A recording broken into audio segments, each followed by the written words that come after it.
पुरुषोत्तमम। पिछले 2-3 दिनों में थोड़ा व्यस्त होने की वजह से मैंने सही से आप लोगों से बातचीत नहीं कर पाए। आज मैं सोच रहा हूँ, अभी जो हमारा चंद्र ग्रहण भी निकला, पितृपक्ष भी शुरू हो गया, 2-4 बातें इससे बताते हुए आगे बढ़ता हूँ और किस तरह से ठाकुर जी कहते थे और कैसे हमें इसे अनुपालन करना चाहिए और इसके अनुपालन करने से क्या होता है, ना करने से क्या होता है, इनका क्या सुप्रभाव होता है, क्या इनका दुष्प्रभाव होता है।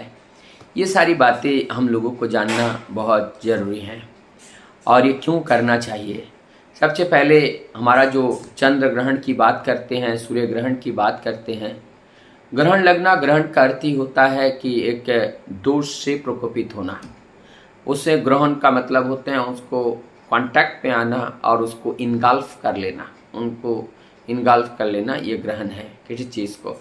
जैसे हमें भी ग्रहण लग सकता है और वो ग्रहण हमें अच्छा भी कर सकता है, बुरा भी कर सकता है। अगर मैं कहूँ कि मैं ठाकुर जी का संग करते करते, ठाकुर जी का भक्त के साथ मिलते मिलते अब उनके अलावा मैं और कहीं निकल नहीं पाता हूँ अपने मन को, तो ये ठाकुर जी का ग्रहण लग गया। और यदि हम कहें कि कोई शराबी या जुआड़ी या नशेड़ी के साथ मिलते मिलते हम भी वो शराबी, जुआड़ी या नशेड़ी हो गई, तो हम भी इसमें हमारा ग्रहण लग गया। तो ये ग्रहण हम देखेंगे, ये इसका एक पक्ष अच्छा भी हो सकता है और एक पक्ष खराब भी हो सकता है। जीवन में जो सत्ता का पक्ष है, सत्य का पक्ष है, परम पुरुष का पक्ष है, परम पिता का पक्ष है या जगत को चलाने का पक्ष है, वो सत्य है और उसी का अनुसरण करके चलना चाहिए और उसी को लेना चाहिए। तो जो अवगुण है उसका बहिष्कार करना, जो अवगुण है उसका परित्याग करना और जो अच्छे गुण है, सद्गुण है, उसको ग्रहण करके चलना। तो अब इसमें हम एक चीज़ स्पष्ट रूप से देखिए, जैसे हमने चंद्र ग्रहण देखा, कुछ देर के लिए धरती के ऊपर क्या हुआ, चंद्रमा का प्रकाश नहीं आया, अंधकार सा छा गया। ये जो चंद्रमा का जो प्रकाश धरती के ऊपर आती है, उससे ये सारे वनस्पतियाँ, सारे पशु पक्षी, जीव जंतु के ऊपर एक पॉजिटिव एनर्जी, एक उनके जीवनीय शक्ति में वर्धन होती है। और जब वो थोड़ी देर के लिए कट हो जाती हैं तो समस्त जगत के लिए एक चिंता का विषय होता है, एक दुख का विषय होता है, अस्तित्व को खोने का विषय होते हैं।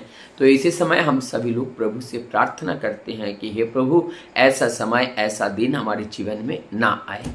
इसी प्रकार से सूर्य ग्रहण अर्थात सूर्य का जो प्रकाश है वो धरती पर हम तक नहीं पहुंच पाते हैं, वो बाधा डालते हैं, यानी उसके बीच में कुछ आ जाते हैं।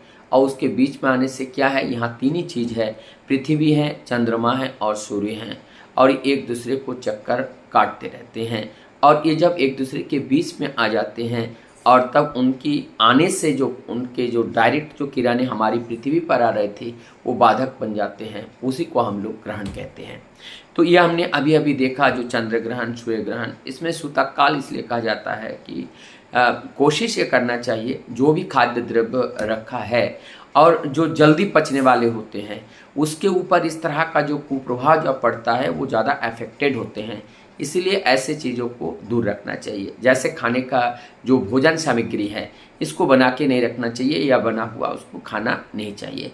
और गर्भवती माताएं, महिलाओं के लिए वो अपने स्थिर होकर के प्रभु का नाम स्मरण करने के लिए बताया गया, क्योंकि उस समय उनका संरक्षण नहीं रहता है, वो चंद्रमा का संरक्षण नहीं रहता है, जो प्रोटेक्शन वो देते हैं, तो वो शैतान ग्रास कर जाते हैं। उससे हमें कुछ कुप्रभाव हमारे बॉडी के ऊपर एवं हमारे गर्भ में जो पाल रहा है उसी के ऊपर भी पड़ सकता है, इसीलिए ये ऐसा कहा जाता है। और ये जो विपरीत काल में हमारी नाश करने, क्योंकि हमारे ऊपर से परछाई, हमारे ऊपर से जिनका छाया था वो छाया हट गया, तो इसलिए वो हमें नुकसान कर सकता है। इसलिए हमें सुरक्षित रहने के लिए हमें सदैव सुरक्षित भाव में रहना पड़ेगा। ये कुछ बातें थी, ठाकुर जी का भी यही सारी बातें हैं कि हमें किस तरह से सूतक लगती हैं ये ठाकुर घर को। तो इसमें हमें ये करना चाहिए कि जो हम जहाँ पूजा का स्थान है उसको भी हम पवित्रता करें, क्योंकि जब वहाँ पे भी भोजन पे दूषित हो रहा है तो हर जगह दूषित होता है। तो उनकी जो पट मूर्ति हैं, उस पट मूर्ति के ऊपर गंगा जल, तुलसी का पत्ता, ये सब चीज़ें हम प्रयोग करके वहाँ शुद्ध करके फिर पुनः हम जैसा करना है वैसा कर सकते हैं। हाँ, लेकिन जो प्रकृति नाम हमारे अंदर चल रही है, वो नाम चाहे सूतक लगे सूतक ना लगे, हमारे घर पे मर जाएं जी जाएं, वो जब तक हमारा ये जीवन है तब तक वो चलता रहेगा। इसीलिए नाम कभी बंद नहीं होता है, वो तो निरंतर चलती रहती हैं। नाम हमारी वो मन के हैं, वो हम निरंतर हमारे अंदर चल रहा है और हम भी उसको अपने शब्द से भी और अपने मनन से भी हम उसको कर सकते हैं। नाम करने में किसी भी तरीके का कोई बाधक नहीं है। अब ये पितृपक्ष आया, पितृपक्ष में ये पितृपक्ष एक चीज़ हमें जानना होगा। जैसे हम शुक्ल पक्ष और कृष्ण पक्ष कहते हैं, हर महीने में 15 दिन जो होते हैं रोशनी होती हैं और 15 दिन अंधकार होता है। तो इसीलिए ऐसे 15 दिन को शुक्ल पक्ष कहते हैं जब रोशनी रहती हैं, और जिस 15 दिन में रोशनी नहीं रहती हैं वो कृष्ण पक्ष कहते हैं। दो पक्ष मिलकर के बनते हैं। और एक पक्ष आया पितृपक्ष। तो ये पितृपक्ष क्यों आया, पितृपक्ष इसको क्यों माना जाता है, या कनागत के रूप में भी हमारे यहाँ के लोग इसको कहते हैं। पितृपक्ष का मतलब है कि पितरियों को सेवा देना, पितरियों को संतुष्टि करना और उनको ध्यान देना। क्योंकि जब तक हम अपने पितरों को पिता को जब हम अपने गुरुजनों को सेवा नहीं करते हैं, तब हमारे जीवन में विकास या बढ़ना ये हो नहीं पाता है। इसीलिए उनका जो एक ऋण है, हम उनके ऋणी हैं कि उनके जरिए हम इस धरती पर आए हैं। चाहे वो हमारी जन्म देने वाले पिता हो, चाहे परम पिता हो। हमारे पिता ने हमें जन्म दिया और हमारे पिता और हम सारे जगत को जगत पिता ने जन्म दिया। तो इसलिए पिता के बहुत बड़ा महत्व है। तो जैसे हम लोग अर्पण करते हैं, कोई चीज़ लेकर के देते हैं, सेवा के रूप में देते हैं, तो उनको दिवा हुआ वो जीवदशा में होते हैं। लेकिन जब वो चले जाते हैं तब हम तर्पण के रूप में हम उनको देते हैं। तो तर्पण के रूप में सूक्ष्म शरीर में होते हैं, उनके प्रति श्रद्धा ज्ञापन करते हुए, उनको अपने चित्त में स्मरण रखते हुए उनको हम जल तर्पण करते हैं, जल तर्पण करते हैं। ताकि उनको ये जल तर्पण करने का अर्थ ही होता है कि हम उनको अपने मस्तिष्क में रख के, उनको चिंतन में रख के जो उनकी विचारधाराएं हैं उसको हम परिपालन करें। शास्त्र में कहा जाता है कि जिनकी संतान या वंशज प्रभु का हरिनाम करता है, उनके हजारों लाखों करोड़ों जो पितृकुल है, जो पितरों हैं, सारे पितरों में शांति तृप्ति से भर जाते हैं। और जिन्होंने जीवन को पुरुषोत्तम को धारण करके रखते हैं और उनके जीवन में वो पितरों के प्रति उनका श्रद्धा निश्चित रहते हैं। इसलिए शालिग्राम शिला वो नारायण की शिला है, उसको भी हम शालिग्राम शिला को भी पूजा करके हम कर सकते हैं। गणपत्ताय गणेश की सेवा करके, गणेश जी की पूजा करके हम उनको तर्पण के रूप में हम दे सकते हैं। तो ये भगवान श्री कृष्ण के रूप में उनको पूजा करते हैं जो पुरुषोत्तम है, क्योंकि वो सृष्टि के जो मालिक हैं वही तो सब सारी नेतृत्व करते हैं। और जो उनके शरण में जाते हैं उनको करते हैं, उसे और कोई चीज़ की ज़रूरत नहीं होती है, सारे सबको प्राप्त हो जाता है। ऋण हम कितने प्रकार के ऋण होते हैं, देव ऋण होते हैं, ऋषि ऋण होते हैं।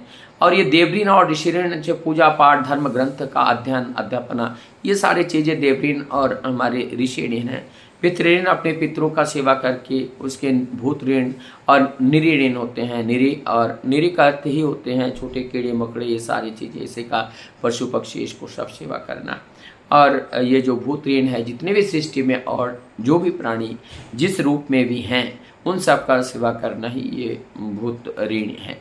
तो इस प्रकार के पंच ऋण होते हैं। और पंच ऋण के उद्धार के लिए हम पंचयज्ञ का व्यवस्था रखे हैं और पंचयज्ञ के माध्यम से हम इसको करते हैं। अब ये सारी बातें थी कि हमारी पितृपक्ष में किस तरह से करना चाहिए। जिनके जीवन में पुरुषोत्तम है और पुरुषोत्तम को लेकर के चलते हैं, उनको मुझे लगता है और किसी चीज़ की करने की ज़रूरत नहीं होती है। उनके नियम को पालन के अंदर से ये सारे पितृ ऋण, देव ऋण, ये सारी चीज़ें हो जाते हैं। क्योंकि यजन याजन और पठन पाठन माने अध्ययन और अध्यापना, दान और प्रतिग्रह, ये 6 कार्य हमारे दैनंदिन चलता है जब हम ठाकुर जी को ग्रहण करके चलते हैं। उनकी जो पंचनीति हैं, यजन अजन इष्टोभिति स्वस्थनीय और सदाचार, इस 5 नीति के अंदर ये सारी नीति वहाँ पे ओत प्रोत से वहाँ भरा हुआ है। तो इसीलिए पंचनीति का जो पालन करते हैं इस युग में, वो पंचयज्ञ भी करता है और पंच ऋण भी वो चुकाते हैं। तो उसके लिए और अलग से कोई चीज़ करने की ज़रूरत नहीं होती है। लेकिन अगर आपको मन करे मैं पीपल में पानी चढ़ाऊंगा तो चढ़ा सकते हो। आप कहीं पे देव देवी के रूप में पानी चढ़ाऊंगा, चढ़ा सकते हो। आप अपने शक्र रूप से जा करके आप किसी की सेवा दे सकते हो। हम अपने पिता के लिए, पिता को हम प्यार करते थे, पिता को जो कुछ चाहते थे हम पिता वही चीज़ हम, और भी कितने बुजुर्ग माता पिता है उनको लेकर के हम देंगे, उनको हम सेवा देंगे। तो ये पितृपक्ष का काम है। पितृपक्ष में जितना हम ये देते हैं उतना ही पुण्य का काम होते हैं। आज वीडियो थोड़ा सा लंबा हो रहा है, इसलिए मैं और आगे ये कहानी मैं आप लोगों को सुनाऊंगा। ये मैंने सोच के आज आया था कि किस तरह से कुष्टिया में 1918 में विश्व गुरु जो उत्सव हुआ था उसके बारे में वर्णन करते। तो आज हम नहीं करेंगे, अगली वीडियो में हम इसका वर्णन करेंगे। तो मैं आशा करता हूँ आप सभी लोगों को अच्छा लगता होगा जब इस नई नई बातें और ठाकुर जी से जुड़े हुए सारी बातें की बताने का मैं प्रयास करता हूँ, क्योंकि हमारे पास और कोई ज्ञान, बोध, बुद्धि और कुछ है नहीं। और लगातार मैं इसी चिंतन में आप लोगों की दया से, आप लोगों की कृपा से, आप लोगों के आशीर्वाद से मैं अपने आप को प्रभु के इस कार्य में थोड़ा सा लगाने का जो प्रयास करता हूँ, इसमें आप लोग को प्रार्थना कीजिएगा ताकि हम अपने मन, चित्त और शरीर सब कुछ हम प्रभु के चरण में अर्पण करके अपना जीवन इस तरह से बिता पाए। सबकी मंगल प्रार्थना प्रभु के चरण में करता हुआ मैं अपने बात को यही विराम देता हूँ। जय गुरु बंधु।